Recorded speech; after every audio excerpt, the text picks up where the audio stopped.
Welcome back to our series of podcasts. This is the second podcast. And in this podcast, we're going to ask the question, what if business philosophies differ among family members? So our guest, of course, is Andy Junkin. Andy, how do you get family members to calmly and logically discuss different values, particularly if there are, like there are on many farms, 3 different generations in that business? Well, a typical example, I had a situation in Wisconsin, and they were cash croppers. They farmed 5,000 acres, and they own about 2,500 acres. And Grandma was fixing lunch, and Grandpa and the grandson and the son were all kind of sitting around the kitchen table reading the newspaper and just getting ready for lunch. And they talked about buying the farm across the road, and it was $5,000 an acre. And Grandma says, that's too much debt. And the grandson made the comment, Grandma, we don't have enough debt. And she took the milk jug she was holding, and she threw it clear across the room and hit the grandson on the side of the head. And the thing is that they had difference in perspectives about debt to equity ratio. Mm-hmm. And that was holding them back from a lot of, like, Grandma and Grandpa really being comfortable about talking about succession planning. And there was nothing wrong with Grandma's or the grandson's perspective. The grandson went to Cornell College, and he had actually learned from his professor that you should max out the amount of debt to equity you can get all the money that the bank will give you. Mm-hmm. And Grandma, they almost lost the farm in '84, and she had spent the last 20 years trying to get rid of all the debt on the farm, and so that she could hand it over debt free to her grandson. And she was very proud that they had a very low debt to equity ratio. And it was just a matter of Grandma and grandson come to an acceptance of common terms as to what the acceptable debt to equity ratio was. And for that farm, we said 30% was the max, and they tried to keep it around 25%. And that was just simply one line that got Grandma feeling comfortable about doing succession planning.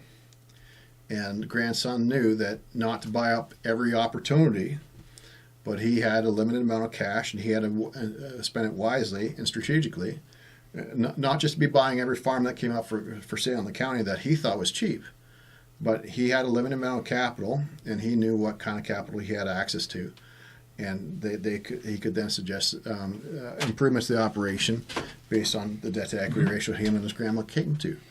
And I think for every farm family, you're going to have difference in values. And the problem is that there's many ways to milk a cow. The key thing is to milk a cow the same way.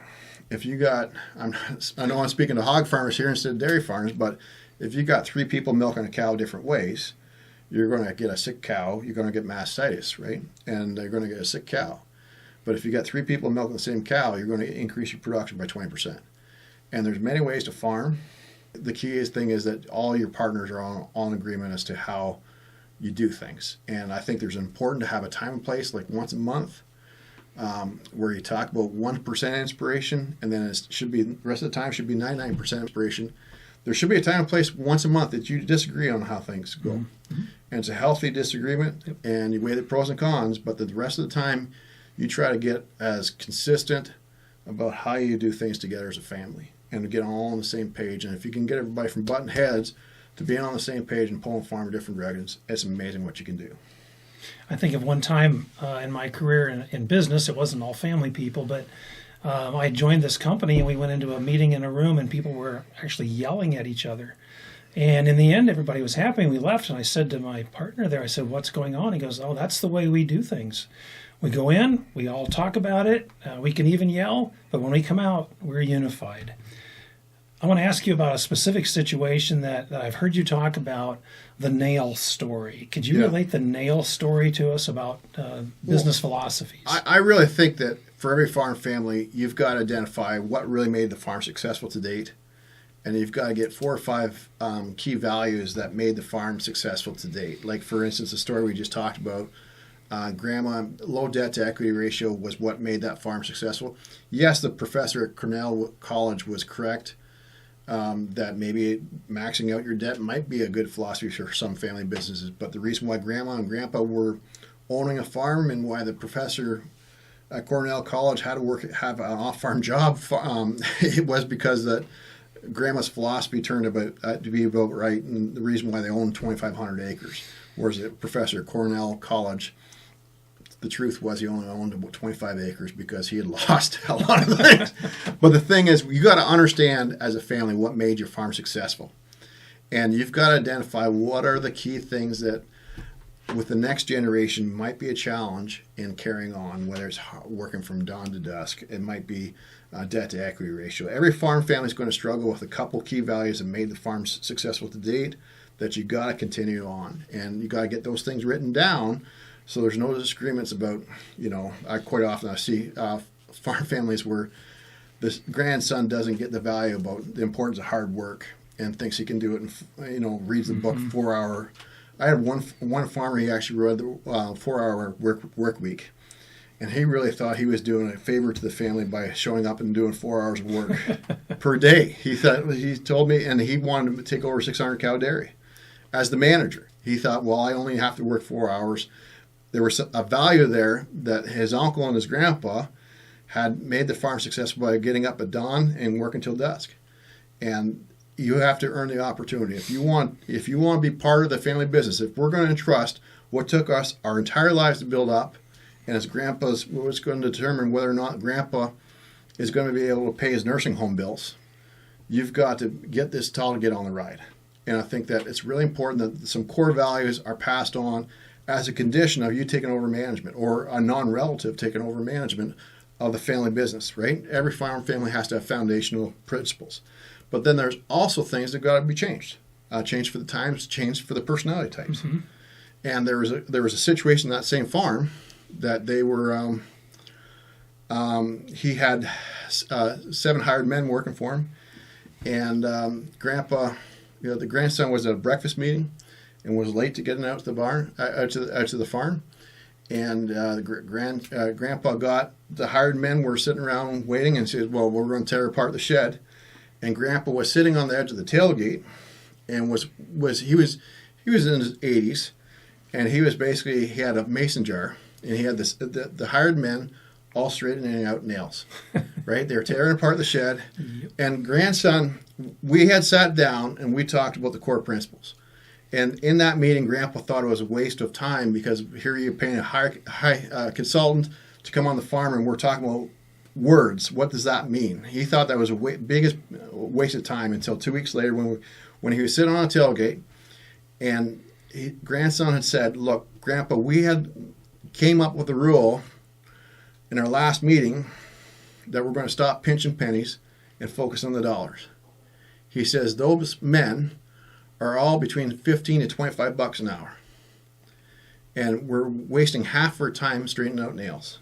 And we can buy a box of nails for, we're going to save ourselves about $5, but we're going to lose about 100 by straightening out nails.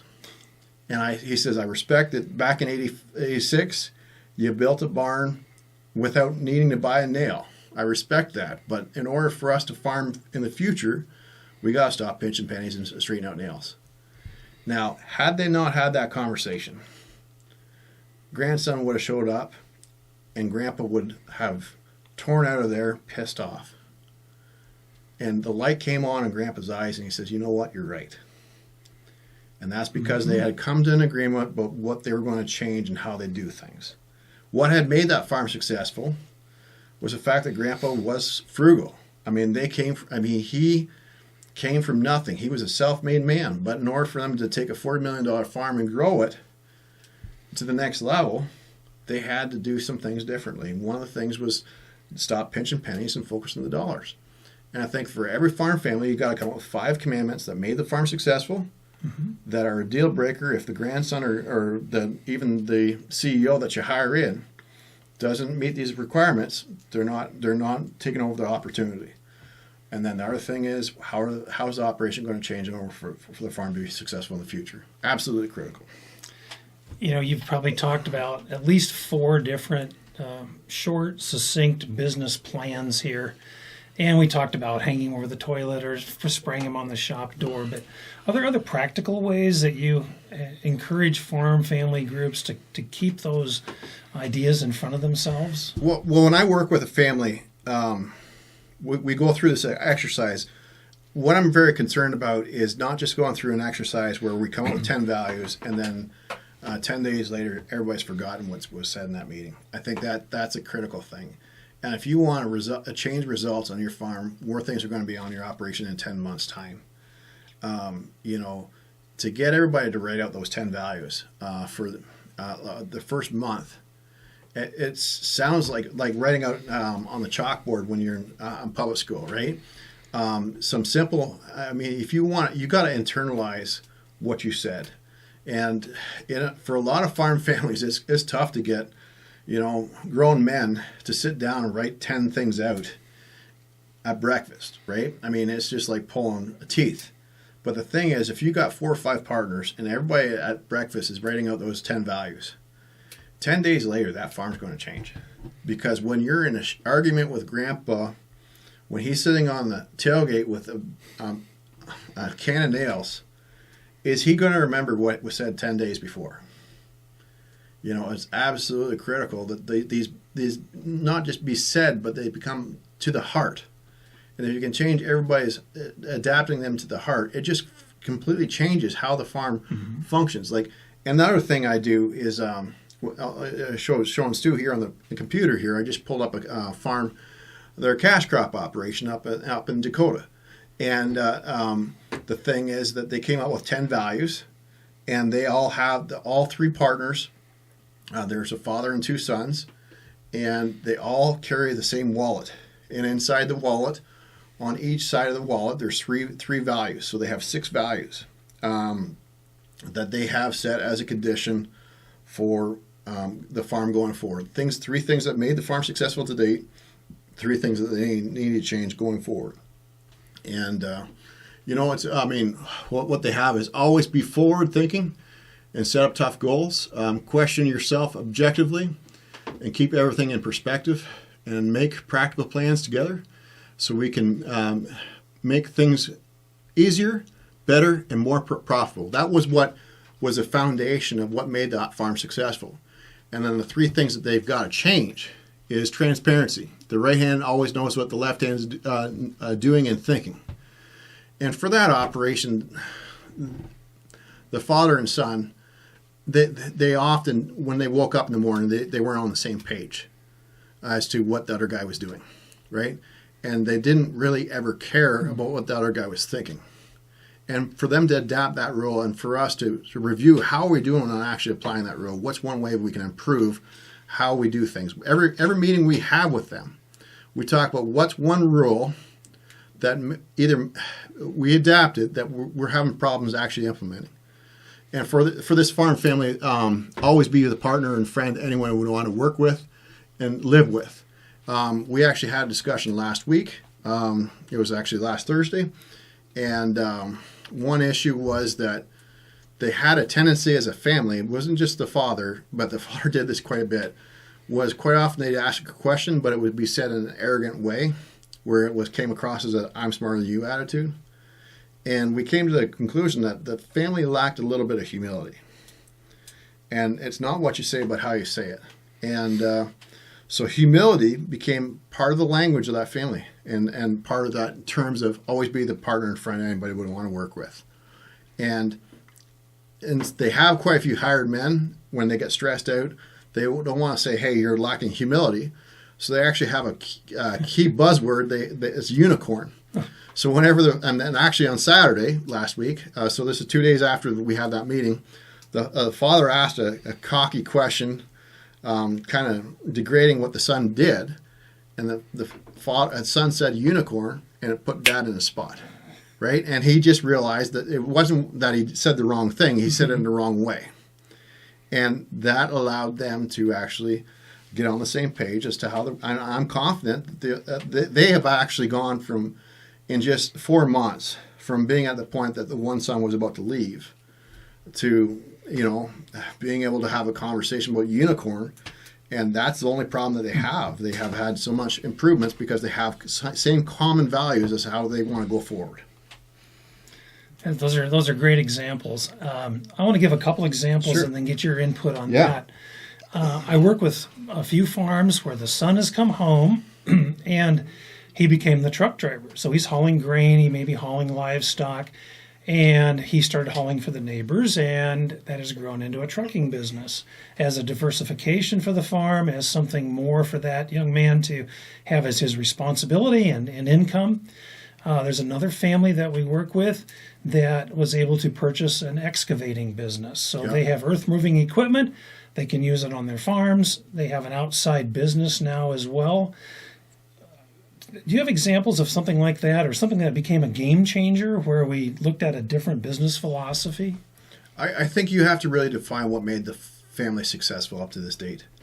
And quite often, like for instance, I see a farm and grandpa and great grandpa and father, they work from sun up to sundown. And then they have a son that just isn't quite making it on the farm, and so they try to set him up with a complementary business like excavating. And that son, he shows up to be a driving excavator at 9 or 10 o'clock in the morning until he gets to the job site, not 5 o'clock in the morning when the sunrise. And I think that it's important that if you're going to invest in an off-farm business enterprise, I don't have a problem with that if you want to diversify. But it's really important that what's the critical values that made the family successful up to this date. You make sure that you set a rule that you have to be this tall to get on the ride. If we're going to invest and you having a separate business, show us that you have the values that made the family successful, right? And because the last thing you want to do is invest into a money pit because the son and daughter just didn't get the values. You want to make sure that, first of all, you transfer the values before you transfer the assets. And I think that's absolutely critical. Yeah, and I think in these examples that I gave, the ones I'm aware of, that has worked very, very well. It benefits the farm. It benefits the young person in that business, and it's a great move forward. A lot of what you've talked about sounds kind of like marriage. The courtship, the dating, the getting married, the commitment. Could you expound on that a little bit more? Well, I think the thing is that nobody gets married expecting to get a divorce.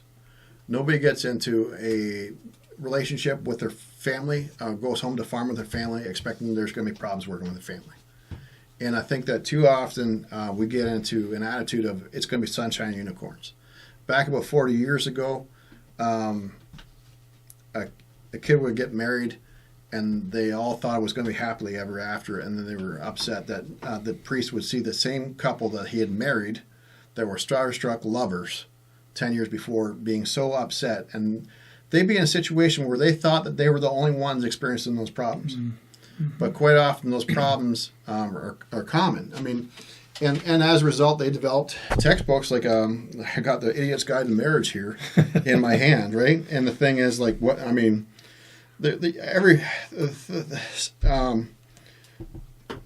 things like saying I, not you, or looking at time as money, or how to sexual intimacy. I mean, these are taboo topics, or who's doing the dishes. I mean, these are taboo topics that causes problems in a marriage, but nobody anticipates these problems ever being deal breakers. But what frustrated a lot of priests and preachers is that they started seeing the common themes. And I think it's the same thing with farm families, is that we have a lot of, as a mediator 15 years ago, when I started doing mediation, I started seeing the same problems, but everybody thought that they were the only ones with these problems. Everybody thought that they were only ones with the brothers that slept in until 9 o'clock in the morning and be dairy farmers, or a father that would tend to procrastinate. Every farm family is going to have different challenges, but a lot of these problems, about 80% of them at least, can be anticipated. Mm-hmm. It's just a matter of identifying what are the unique challenges based on your family business culture. How can we turn our weaknesses into strengths? And like the reason I called my company Stubborn.Farm is we got to stop being stubborn with each other and start being stubborn at turning the bad habits into good habits. And if you can get a farm family to identify, okay, what are, based on survey, like what are the 10 biggest problems that we could, like 5 biggest problems that are maybe not going to be transferred to the next generation because of different generational values that Grandpa wants to see in place before he starts talking about succession planning. And more importantly, the grandson and everybody anticipates what are the things that we're going to have to change in order for the farm to be successful in the future. Like Grandma and Grandpa didn't do, like mason jars. Mm-hmm. If you can identify those things right up front, you can save so much frustration within the family for the next 10 years. Same thing with marriage counseling. I mean, it's better for a young couple within everybody thought it was crazy for within 6 weeks after getting married to start going to marriage counseling, right? Everybody thought there was a big problem. But the thing is, me and my wife have a marriage that exceeds my expectations because we've been able to identify what are the possible problems that we would have in our marriage, and we identify those issues proactively. And I think for every farm family, if you can get everybody speaking the same language, it's amazing. I would agree. This is great stuff, Andy. We really appreciate this. For those of you watching and listening, stay tuned for more. If you know of a family or a friend that would benefit from this podcast, share this with anybody you know, and let's save family farms together. Great. Thank you. You take care and God bless.